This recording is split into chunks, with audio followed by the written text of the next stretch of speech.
Hello' guys welcome back to my YouTube channel. তো আজি মই গৈ আছোঁ মোৰ বন্ধুসকলৰ লগত অলপ ফুৰিবলৈ। তো আমি আজি দেওবাৰ বুলি ভাবিলোঁ অলপ ফুৰি আহোঁগৈ। সেইকাৰণে ভাবিলোঁ ৱাটাৰফলকে বিচাৰি যাওঁ, ক'ৰবাত আছে নেকি ওচৰে পাঁজৰে ৱাটাৰফল। তো আমি যাম বুলি ভাবিলোঁ চৰাইদেউ জিলাৰ চফৰাই থকা চিংলো চাহেবখানালৈ। তো এতিয়া আমি পালোহি চিংলো চাহেবখানা। এয়াই হৈছে চিংলো চাহেবখানা।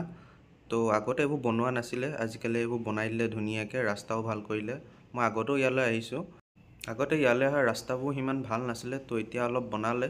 তো এয়াই হৈছে চিংলো চাহেবখানা। তো আমি আৰু অলপ আগলৈ গৈ আছোঁ, ভাবিছোঁ ক'ৰবাত অলপ সৰু সুৰা ৱাটাৰফল পাওঁ নেকি। তো ইয়াত আছে সৰু সুৰা ৱাটাৰফল। তো এইখন এখন নাগালেণ্ডৰ পৰা বৈ অহা এখন নৈ হয় সৰু। তো অলপ দূৰ অহাৰ পিছত আমি এটা পালোঁ সৰু ৱাটাৰফল। তো ইয়াতে আমি গা পা ধুই ল'লোঁ। এতিয়া গা পা ধুই আমি ঘৰলৈ যাব ওলালোঁ।